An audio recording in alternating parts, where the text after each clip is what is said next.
Welcome back to Freedom to Shift. I am Dr. Mo, and today I have with me Dr. Mike Herring, who is an awesome person I'm so excited to have on because of your own personal health journey as a type 1 diabetic, elite hockey player, the whole thing. And you're a doctor. Oh, yeah, that too. I don't lead with that. You know what's funny? Almost none of us do. In this, it's like, no, people will say, well, can I call you call me Dr. Mo? The funny part was Dr. Mo came when I was an athletic trainer. They used to call me Dr. Mo because of the old show, Dr. Quinn Medicine Woman. They used to say Dr. Mo Medicine Woman. They used to joke around and call me Dr. Mo all the time, long before I was a doctor. So it's like, no, that's kind of an afterthought, believe it or not, which is really interesting. But I want to hear about your journey through medicine. We talked just a teeny bit before the episode.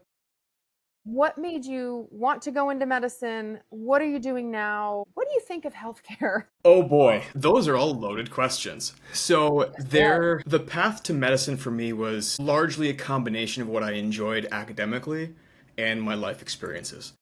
I have been a patient for pretty much my entire life. I've been a type 1 diabetic for north of 3 decades now, so I was always a patient. Growing up, it was always, math and science that I enjoyed. It kind of made sense to go that path. I was always an athlete, and I know what I look like, so thought I was going to be an orthopedic surgeon. I did orthopedic surgery and every other surgical subspecialty during medical school.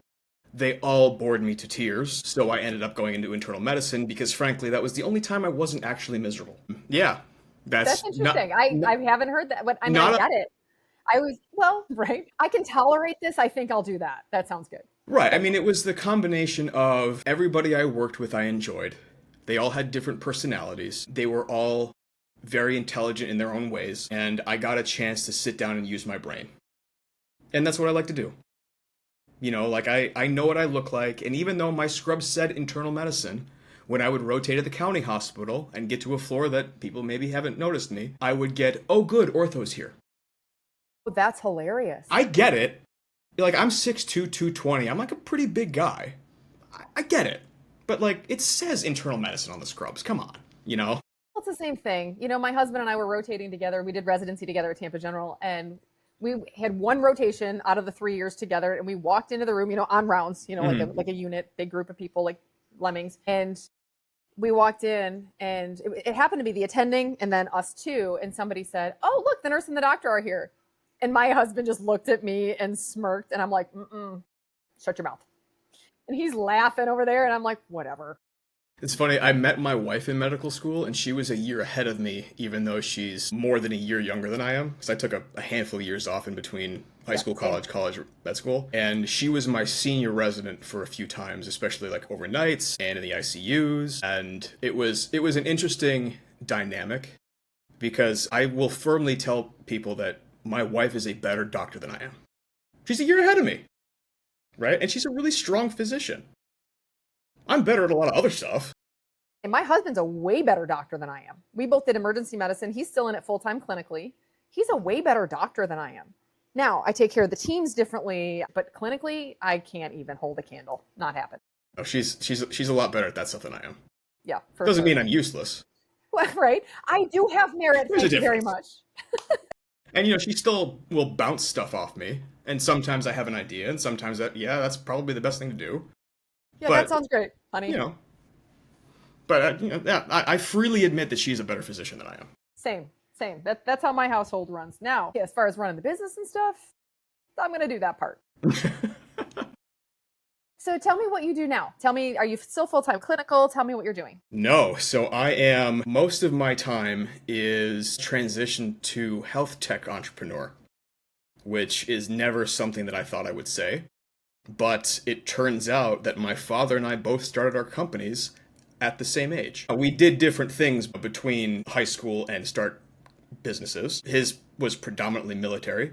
Okay. Mine was college, med school, residency, attending. And now, throughout my med school career, I had already lost 100 pounds between college and med school. It took me about somewhere in the neighborhood of 20 to 24 months. And I showed up to med school about 100 pounds lighter than I had left college. Which, I moved out to Los Angeles to do a research job after going to college in Northwest Vermont, people are going to think, oh, you just live that LA lifestyle. It's like, no, I did not. I did not go to Erewhon and get a $45 small smoothie because I made a pittance as a medical research. They called me a fellow, even though I hadn't been to med school yet. And it was during that time where I was like, okay, my A1C is like not horribly out of control, but it's going the wrong way. I would like to represent myself as best I can. I have discovered that I no longer have my friends, the social situations during college, that surroundings to blame anything on.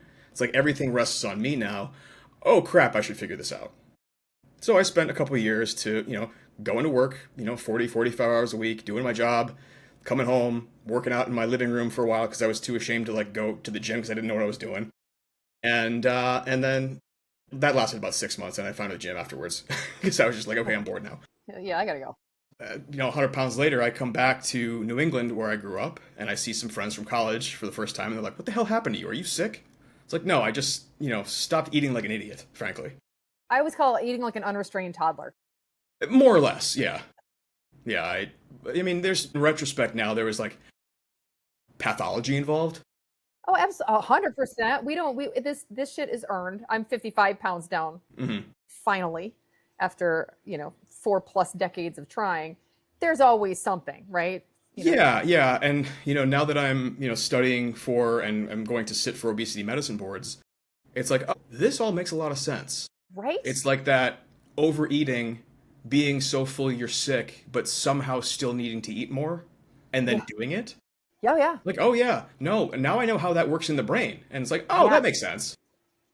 I did there's one of those, when I started studying for obesity med boards, one of the very first lectures showed like all the neural pathways, and it had this huge diagram. It looked like the Krebs cycle on steroids. It's one of the first lectures. So I'm thinking to myself, oh my God, do I need to memorize this whole thing? But the thing that stuck out the most for me in that lecture is she said, nowhere on this diagram is willpower. And all of a sudden I hit pause and I was like, give me a minute. Because that just blew up everything I knew. Everything we're told, everything we're taught. If you just work harder, you can lose the weight. No, biology's going to win every damn time. Yeah. The big argument I get into with a lot of people is thinking that they are smarter than their body. Right? Swing and a miss. My favorite argument is... my frontal lobe was driving this bus, we wouldn't be in this predicament. I know, right? My favorite argument is the fat, cholesterol, sexual hormone argument. And this is something that I just came to maybe a couple weeks ago. It's like, okay, yes, you should have fats in your diet. Cholesterol is the backbone of all of your sexual hormones. It's like, okay, but how much cholesterol do you need? Right? Like, I'm going to expose myself a little bit here, right? Last I had my cholesterol done was maybe 2-3 months ago. And my total cholesterol was like 85. My LDL is like 40. Now, my dad's side of the family has familial hyperlipidemia. My sister got that. My mother's side is Italian. I got that. I got real lucky. Okay, so I have really low cholesterol. As a lifetime natural athlete, which with stone cold normal LH and FSH, why is my natural testosterone over 1,000? It's a good question. If you needed all this fat and all of this cholesterol, you need enough. You're not going to outsmart your own body. You'll figure it out without even using your brain. Like when people are pregnant, right? And they're like, well, what about this? Well, you know what? That baby's going to win. You're going to lose. Just so you know. Yeah. It's going to take whatever it needs. And the thing that really struck me with some of the first obesity medicine lectures is it makes sense evolutionarily in that there is an override mechanism to eat more. There is not an override mechanism to eat less. And I'm thinking, well, that makes sense. Because evolution doesn't care if you die of a heart attack at 45 because you've already reproduced. Yes. It cares if you starve to death at 7. Yeah, okay. No, I get it. Yeah. I tend to like the caveman everything so I can understand it better. Oh, I'm there. I always joke. I'm like, guys, I'm emergency medicine trained. I need bullet points, A's, B, and C's. Thank you very much. I need English. I need a maximum of 2 syllables. That's all I got. Preferably one. Yes. I am so there with you. Okay, so tell me more, though. I want to hear more about the tech things that you're doing because I find it really interesting because a lot of physicians that I talk to cannot successfully transition to an entrepreneurial brain, which I think is kind of silly because it's what we're bred for. I think it depends. I think there's a lot more of that in emergency medicine than there is elsewhere. Not to say that there's not any elsewhere, but a lot of my friends and classmates that have gone into are kind of there. Okay. But, I noticed that I was a like online fitness coach for a while. My fourth year of med school, you know this, but I'm not sure how much your listeners do. Towards the end of your fourth year of med school, it's pretty chill before residency starts. Somewhere between graduation, maybe late April, early May, to July, like late June, July 1, when you start residency, there's not a lot to do. It's like preparing you for the effectively doom that is residency. So I decided that I was going to do personal training certification, nutrition certification, and I did it from the International Sports Science Academy. And they said, yeah, it's like a self-paced course, but it should probably take you 4 to 6 months. It's like, okay, well, I've been training for 6 years. My spare time was spent on the early days of bodybuilding.com. And, I had just finished medical school. It was a few weeks. So I got that. And, I found myself kind of deep within the fitness community and looking around and thinking, if everyone did the simple things really well, they're going to get to like 80+% of where they could dream of. And there's not one of us that doesn't struggle with some aspect of the simple stuff. Whether it's, training hard enough, whether it's putting the phone down at night, whether it's getting enough water, getting enough fruits and vegetables, getting enough protein, whatever it happens to be. Almost everyone struggles with some part of that, right? And if you nail all of those things, there's not much else really you need. So I met my co-founder through, as all great relationships do, through a gym friend who's become my best friend for the past God knows how many years. And we got to talking, thinking about the two of us combined have lost 150 pounds. And we're thinking, okay, can we use his... It's my continuous glucose monitor beeping. Don't edit that out. I want it. And we thought, okay, well, you have CEO tech experience. I have the medical side. What can we do? Like, how can we make the world a better place, essentially? I love that. And, we noticed that people on GLP-1 medications would get things like, from messages from their doctor being like, yeah, just go check on the American Diabetes Association website. Or some of them were like so afraid of the stigma, they like didn't want to tell their spouses they were taking this medication. Well, I hid mine in the fridge for 3 weeks wrapped up in paper towels. Right? It's like, how are you hiding this from your spouse? It's like my refrigerator, like the butter compartment for me is full of insulin, and I have... Oh, but you deserve it. You're a diabetic. Yeah. Okay. Let's not go there right now. Let's stick to your tech story. Well, I'm just thinking, like, how do you hide that? Anyway. And I was like, I can tell you exactly. Wrapped up in paper towels, shoved back in the vegetable drawer where nobody looks. Right, yeah. behind the rotten lettuce. And I'm thinking, well, here's a group of people that could probably use a little bit of hand-holding. Because it's like, and I don't mean that in a pejorative way. I mean that in like a, you guys are just kind of like given this medication and then thrown out to sea, and it's cloudy and you don't have a compass or an oar. So like, what the hell are you supposed to do? And there's a lot of, come to find out I was doing it right the whole time after I researched after I looked at the studies, looking at, the psychology of like habits and cognitive behavioral therapy and habit stacking and all this other stuff. It's really, I use the phrase, simple doesn't mean easy. It just means simple. Simple, right? Not easy. Simple, not easy. And especially not easy when there's a lot of time involved.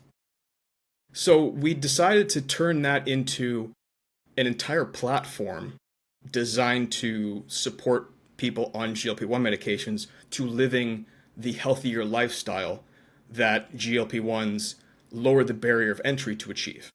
That's kind of how I look at it, right? If you just lean on the medicine, you're going to wither away, right? And that's where a lot of the anti-GLP-1 crowd says, oh, you're going to lose all your muscle. Like, not if you exercise. And if you diet the regular way and you don't exercise, guess what? Yeah, you're going to lose all your muscle. It's whether or not you starve to death with or without pharmaceuticals, you're going to look the same, right? It's I like, love it. Oh my God, I'm borrowing that. We are I'll borrowing take it. it. It's No matter yours. how the hell you starve yourself, you're going to look Right? like Like, well, I starved. mean, we had all these studies back before like ethics were a thing, like starving prisoners and giving them 700 calories a day, and they look like they're not doing great. Yep. I mean, in the pictures anyway, they've long since died. But still, it's like if you're gonna starve yourself, you're not gonna do well, right? And it's the difference between having that overwhelming screaming food noise that all of us will struggle with, most of us will struggle with in some degree. Like, I still struggle with it as long as it's past 7 p.m. Because frontal lobe, not so much, Checking out. right? It's busy. And that's when, my feet take me to the kitchen. And my brain knows I probably don't need this. I've eaten enough today. But I continue to make the food. It's like, okay, well, I have, over the last, decade and a half, more or less, I've learned how to control it pretty well. But it's still there. It doesn't go away. And that, hey, shut up a bit, that the GLP-1s help with, that allow you to start focusing on doing the right things, right? And instead of the overwhelming restriction, it's focusing on the things that you should be doing anyway, right? So I use the example, what's the first thing that comes to mind when I say, don't think of a purple zebra? Purple zebra, right? What happens if I tell you to think of a golden elephant? Think of a golden elephant. So instead of restricting all of the things that you shouldn't be having and only focusing on those, why are we not only thinking about and focusing on doing more of the things that we should be doing? Because if you start eating a reasonable amount of fruits and vegetables during the day, there's only so many Snickers bars that you can possibly fit in there. Right? And don't fit them in first. Do not fit them in first, because it will negate the effect of that GLP-1 like nothing else. And by the time you start focusing properly on like nutritious, nutrient-dense foods, lots of fiber, and not so calorically dense, there's only so much more that you can possibly eat, whether it's just volume or time during the day. And over the course of time, your caloric density goes down so precipitously that you find yourself in a caloric deficit. Now, the GLP-1 lowered the barrier of entry to doing that. That's kind of how I view it. Yeah, I love that. Perfect. And they're not going to make you healthy. They could help you lose weight, but I don't want people to lose weight. I want people to lose fat. Because I want everyone to turn into an absolute meathead like me. Right. That's not going to happen. But like, we could all move closer. That's kind of how I view it. And this platform is it's a combination of, say again? It doesn't have to be tomorrow. This is the long game, and we are playing the long game. It took me it took me almost 2 years to drop all my weight. Someone using our app, and who is like one of the very first users of our app, he dropped over 100 pounds in just under a year, which is real fast, but not quite at the level I'm like, that's not healthy. Not quite, not there, but like faster than me. Pushing that, I mean, you're pushing it, but he was guided by good principles because he's using your app. Well, he dropped a lot of his weight before he started using the app. Now, he is refocused on doing the right things and is still making progress in all of his things. And he is someone who had really started to develop the good habits and wanted a little bit of support. But it's also a place that we have a community of GLP-1 members who can like ask each other questions, and like I live there essentially, and people tend to not remember that everyone is a little bit different. One of the basis upon which our company was built was the phrase, the rules are the same for everybody, but not everybody is the same. Right? So in order to lose weight, you need a calorie deficit. There's just no argument around it. But everyone has different factors impacting their ability to get in that calorie deficit, right? If you have 4 kids, you're going to prioritize your kids over going to the gym. As I would argue, you probably should. Okay. And if your kids are, super picky eaters and it's all it is mac and cheese, you're really going to make yourself a second meal after that? It's like, everyone's a little bit different. Everyone has 24 hours a day, but they're not the same 24 hours a day. When I was 24, I had to work for 40 hours a week. I had nothing else to do. I could do whatever the hell I wanted after that, right? Now, decade and a half later, I got other shit to do. Okay. There's a lot on your plate. Yeah, and then you kind of you tinker with it. Residency as a second-year resident at the height of COVID, there wasn't a whole lot of time to do other stuff because, like I am, we took the biggest brunt of it, at least where I was. And in fairness, that's probably what you wanted. There's not a whole lot that I would want my orthopedic surgeon doing to manage the vent settings. Or my ophthalmologist is not going to play with the vent settings. Now, don't get me wrong. I've been to the ophthalmologist as a type 1 diabetic. I got LASIK a bunch of years ago. I see them every year. 2 years ago, I had my quad tendon put back together. 15, 20 years ago, I had my shoulder redone. Like, I'm not throwing shade at any of these guys. But, if you have to choose between an ophthalmologist and a pulmonary critical care doctor to manage your medical ICU, who are you going to? Pretty straightforward. I'm also not going to ortho for my glaucoma. Exactly. I mean, if there's a glaucoma pandemic, you don't want me there. I got this, right? I'm not, I'm out. Like internal medicine, there's a rash epidemic. Forget about it. This is red and spotty. Like that's all I got. Is it one of the 5 that's going to kill you? Because if not, I don't care. Yeah, right. I'm okay with Stevens Johnson syndrome and then calling somebody else. That's pretty much, yep. That's about it. Purpura, bad. Okay, good. Call someone. You walked around in the woods with shorts on and have these like streaky things? That looks like poison ivy. Probably. I'm probably still going to call derm. They're going to be annoyed, but I don't care. It's okay. Oh my God, totally. But that like lowering the barrier of entry to doing the right things and focusing on the right things and finding yourself in a supportive and educational arena where you can make good strides week over week, month over month, to play the long game, to be the healthiest version of yourself, and to understand that, not everybody is going to lose 50 pounds in the first month, and I would hope nobody would unless something horrible has happened and you had to amputate your leg. Yeah, that's the only way you should be losing that kind of weight. Exactly. Oh, that's a bad day. And I think a lot of these medications have been sensationalized because you look at a celebrity who was overweight, and then you forget that celebrity exists for a certain period of months to years. And then they show up having lost a ton of weight. It's like, oh my God, it's overnight. It's like, no, that was you. Last time you saw that person was 3 years ago. They lost 100 pounds in 3 years, but they didn't show themselves in public for 3 years. Much like yourself, where you said you were at 6 months, you spent 6 months in your house exercising because you didn't want to go out. Mm-hmm. You weren't going to the gym. You didn't know what you were doing. You didn't feel comfortable there yet. We all know, well, okay, maybe we don't know. Everyone who's been in the position where you've fought food noise, you've gained a lot of weight, you know what it feels like because you're not showing up as your real self.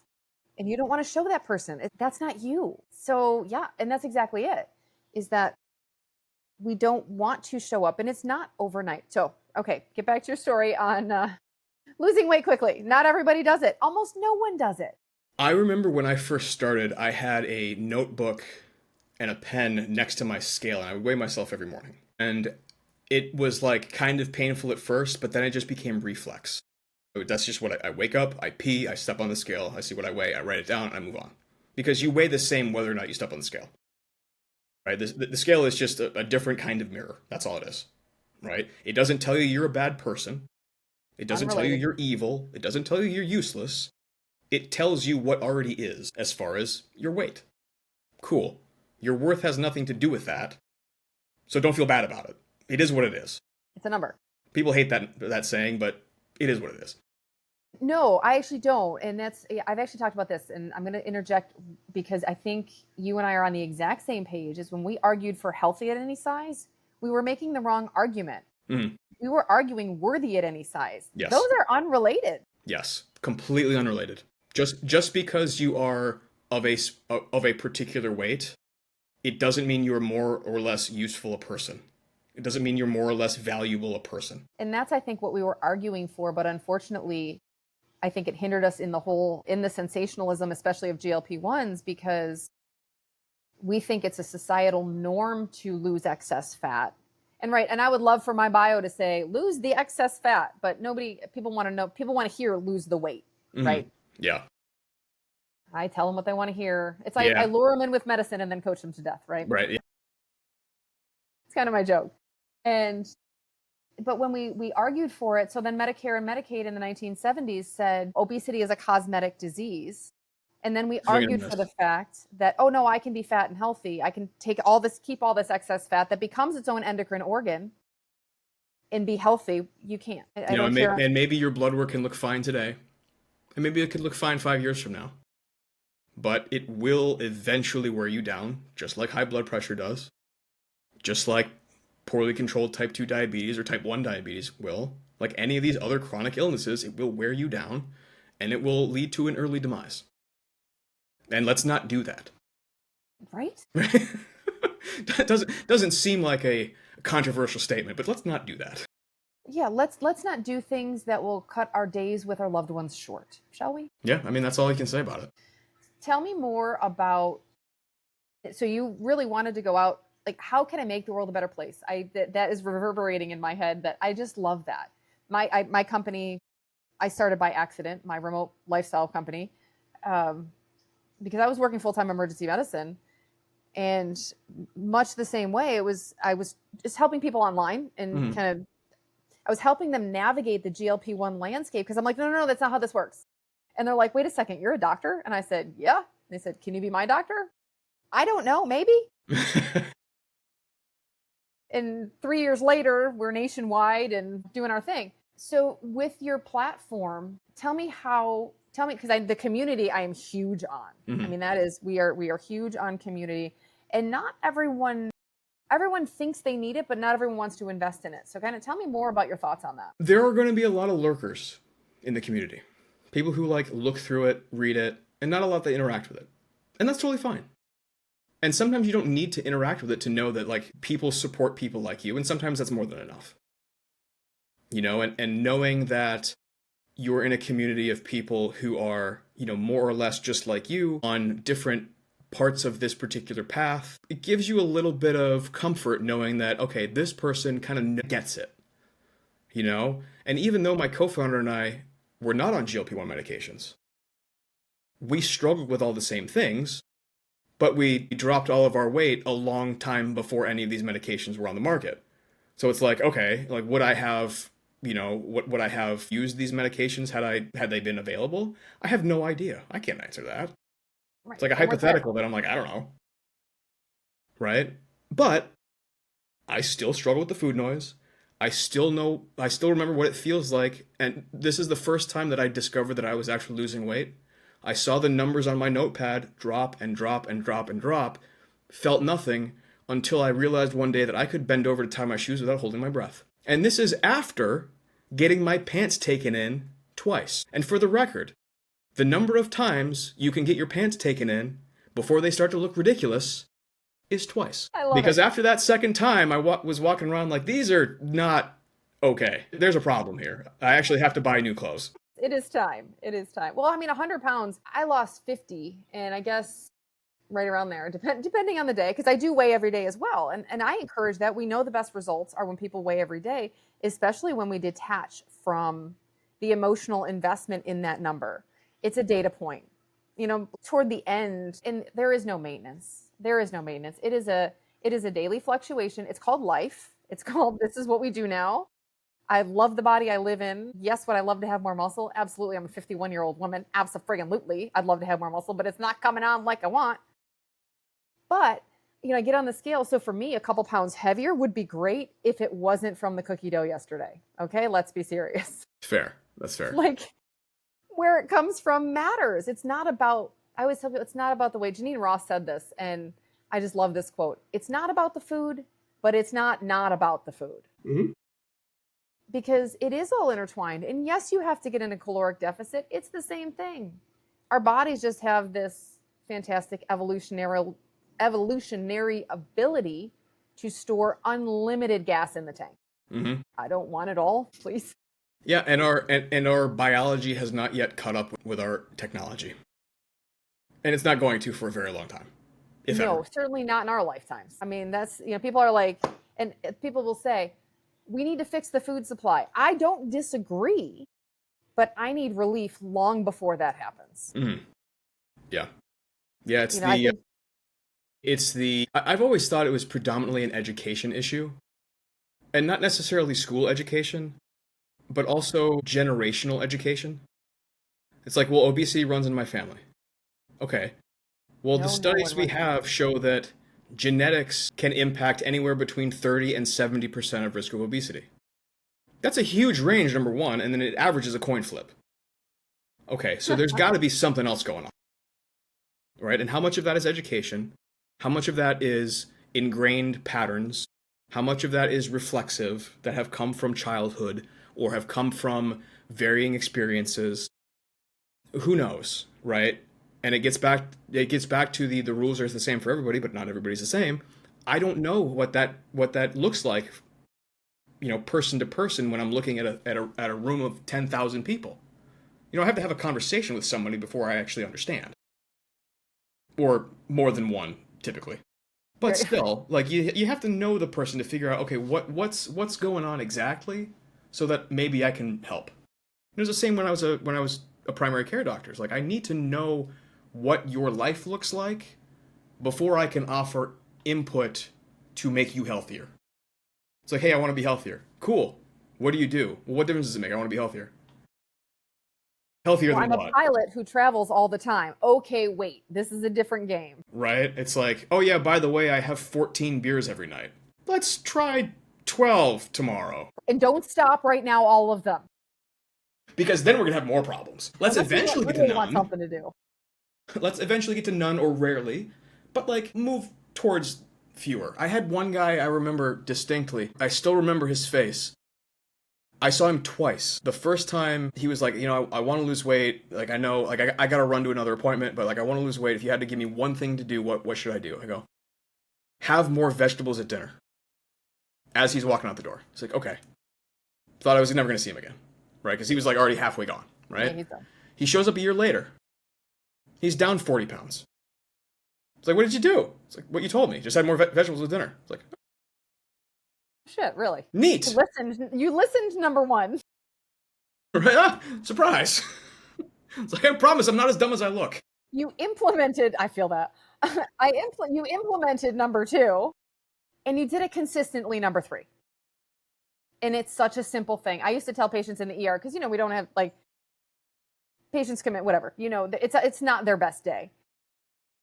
And I always wanted to coach them, but I couldn't. So I would tell them, eat closer to the sun. And they're like, what do you mean? I'm like, the last time that food saw the sun, I want to make that as short as possible. Yep. Yeah. And they're like, I never thought of that. The one I used to use was, if it grows, eat it. I love it. If you have to open a package, think about it. If you can't set it on fire, you probably shouldn't be eating it. Right. It's like, have you ever burned the Doritos? They don't really burn. Just saying. We've thrown them in the fire. Now listen, every once in a while is fine. Like, there's no one particular food that can't be at least a part of a healthy lifestyle. But you're not going to be super healthy if your nutrition is dominated by donuts. I learned that the hard way. I was going to say, I know, I get it. Me, it's cookie dough and ice cream. Been there, done that, got the t-shirt.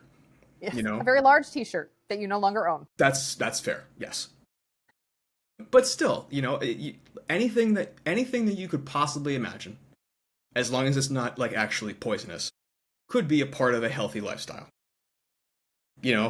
Like going from 5 dozen donuts per week to maybe 5 a year to maybe now 5 a decade. Yeah. It's not zero. Even if we went down to, I have a donut every Sunday morning with my family. That the first full year of my weight loss journey, every Wednesday night I got Five Guys.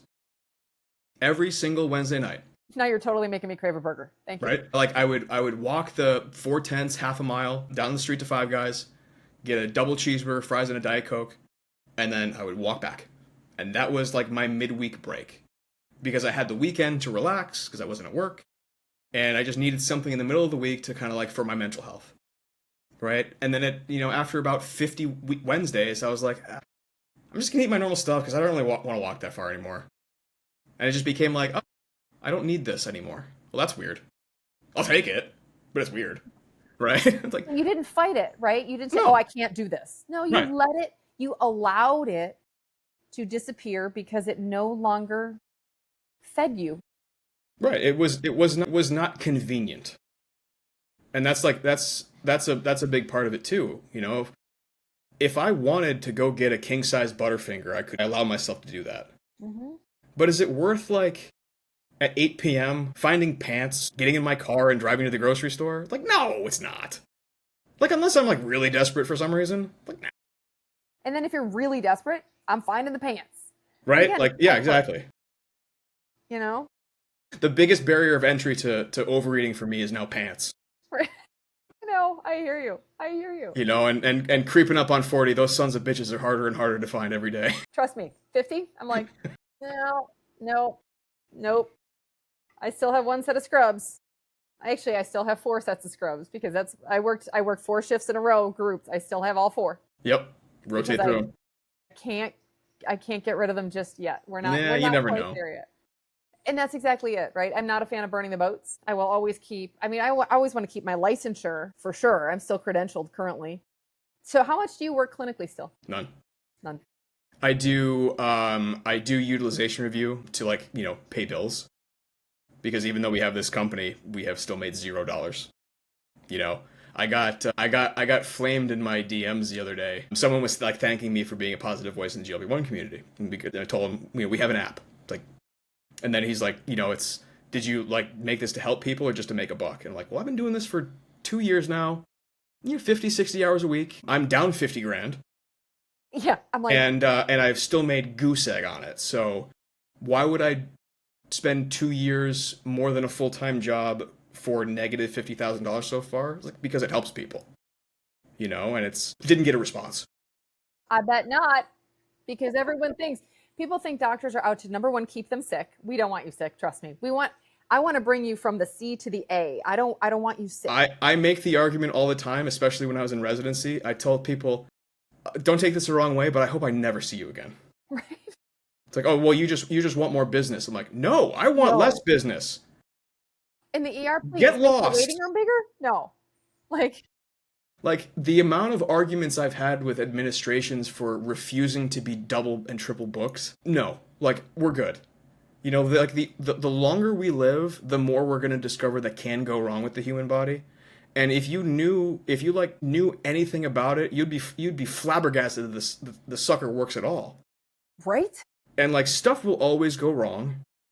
And I'm hoping that the only thing I ever have to take care of is the stuff that goes wrong that you couldn't have helped. Yeah. And that's why people get into medicine, because we like the pathology. You shouldn't need my God knows how many years of expertise in this realm to tell you that an apple is probably a better choice than a Snickers bar. Like, did you really need me to tell you that? It's like that. It's not that like Snickers is inherently evil, but like, if you have to choose which is healthier, like, You know the answer. You don't need anyone did you to tell need my that. 50,000 hours of experience to tell you that? Really? No? Okay. Fantastic. Yeah, you need community, education, like you need guidance. And that's why I truly believe, which is why my medical practice is set up the way it is, that every interaction should be backed by community and education. And I wrote a 180-page document Lord, for this app because we all know how much ChatGPT hallucinates. We have essentially an AI agent coach in the app. So you can like talk to it all the time, ask it all kinds of questions. But it used to hallucinate so much that like even before we went live, I'm like, we can't release this because this is just wrong. So I was making this like educational journey for people who are don't have really a lot of medical background, and they could kind of like tap through it, and it almost looks like Khan Academy kind of. And I was like, okay, well, I need something to teach the AI part of this, like what's actually right. And it's like, okay, here's this big giant stack of papers that I worked way too hard to create. You get to use this for information when it comes to the medical stuff. That's all you get to use. Somebody wants a recipe, go online. Who cares, right? Knock yourself out. Somebody wants a workout program that they can find someplace else, great. But if you're talking about like actual real medical things, you get to use this painfully long document, and that's all you get to use. Until we can integrate with open evidence, and then I'm like, okay, you guys can have Thank that. God, right? Right. We were in the early days, we were flirting with the idea of linking with UpToDate, Oh, God. and that turned into an absolute travesty. Just egregious amounts of money that would have costed like hourly. And I built an EMR, and yeah, instead of rolling it out to the public, I sunsetted it for the next 2 years. I need a break to focus on my patients, honestly, because that becomes its own animal when you try to integrate with anybody. Right. It's insane. There are a few APIs that will kind of like branch all sorts of stuff in there. There's one that we use that can that will be able to take my continuous glucose monitoring data in there. And I'm like, cool, but like, do I need that in there?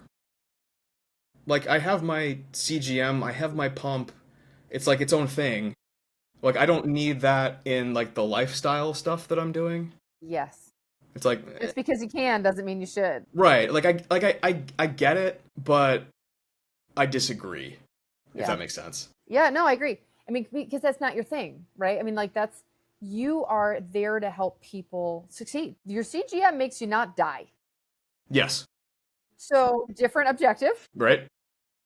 One's more important than the other. You know, you're not going to use Vivi you're not going to say, you know what, I'm going to let Vivi take control. And no, you're going to let it do its thing. It's like the optho-ortho discussion, right? It's like everyone's got a role. They don't need to be connected. You're not coming to me to get your knee replaced. Right. Yeah, you're coming to me to succeed. Like, I could take out your gallbladder. You might not survive, but I could take it out. Right. I know where it is. Right? I can find it. But like, other than that, that's all I got. That's hilarious. You know, it's like, come on. It is funny because when the public will say, you know, you go to a doctor and they don't, you know, everyone punts you to a specialist. I'm like, yep. Because there are things we don't do. Yeah, how many rushing yards did Tom Brady have in his career? Why wouldn't he throw the ball to somebody else who does it better? Because they have a team. Check that out. I know. Well, I mean, that's the argument that I used to get all the time in primary care, is that people wanted me to take on secondary care, which is the care that you're already sick. Like, I want to keep you from getting sick, and if something's the matter, I want to figure out roughly what it is, or roughly who can help, or if I can handle it, I can handle it. Right? I know the most about nothing. But I probably know more endocrinology than the ophthalmologist. I probably know more, I was going to say, I don't know more dermatology than many people. You know, like I know more cardiology than the orthopedic surgeon. Right? But all of those specialists know a lot more about that stuff than I do. Right? Like, if you've got refractory AFib, I'm going to send you to the EP guy. Like, what do you want me to do about it? Yeah, I can't fix it. Yeah, like, I'm not going to give you a truckload of metoprolol. Like, I don't have that tool in my toolbox. Right. And people tend to get, well, you're a doctor, you're supposed to know all these things. I mean, maybe back in like the 60s and 70s, when we knew a few thousand things about the human body, it was not unreasonable for one person to know all those things. 50-50, it's wrong. You know, but that's the family doctor would come to the house and here's the pill and, you know, oh, I turned out fine. Like, one, that's survivor bias. But if medical knowledge is doubling every 5 years, do you think I have all of that stuff just stuffed in my brain? Like, I'd like to remember my dog's names, you know? Yep. We'll go with the dog. Yep. Right? There. So I'm gonna, you know, I'm going to find you someone who knows more about this than I do. Because that's best care. Right. And it's like, I don't care to have an ego about this stuff. Yeah. Because if I have an ego about this stuff, that means you don't get to see 50. You know, it's like, because I'm just going to get it wrong. Like, unless I'm very confident in my abilities, which I am, but there's a lot of stuff that I just don't know. And you're confident in what you're good at. And I just think it's critically important for us to realize that too, as doctors, that we think we should be able to do everything. Even on, like, from the social media aspect, people will complain, oh, people expect me to be an influencer. No, they really just need you to be you, so you can get out there so they see your face and know that you can help them. That's kind of it. Like, don't think of it as social media. This is, I can help. If you can't find me, that's selfish of me. Let's figure this out. And hire someone who knows what they're doing. The most respected I ever felt from a patient is when this patient asked me some question and I looked at him and I go, you know what? I don't know the answer to that. And he like took a step back. He was shocked that I would tell him like, I don't know. It's like, oh, well, now I can actually trust you. Right. Like, what do you mean? Because I know you're not going to be full of crap if you don't know something. It's like, who have you been seeing before me? What do you think this is? That's not good. No, it's not good. Not good at all. So I could talk to you forever. We have so much in common. We could totally do this for a long, long time. Yes. But I need people to get to you, especially in my GLP-1 community and everyone out there who struggles with the noise, with the overload. How do they get to Vivi? How do they find you?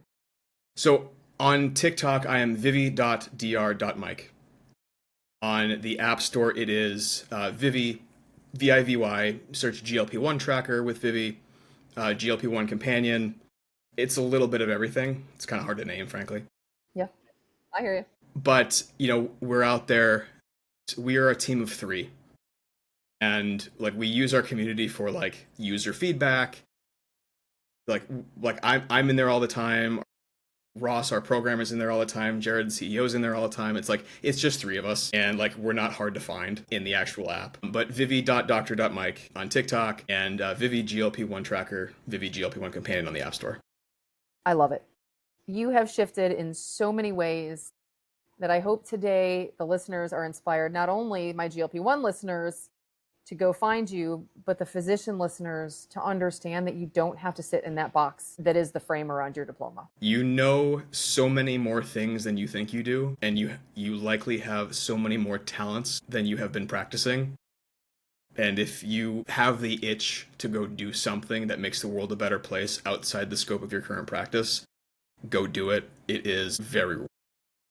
Very, very much so. I can't agree more. Thank you so much for your time. Thanks for having me.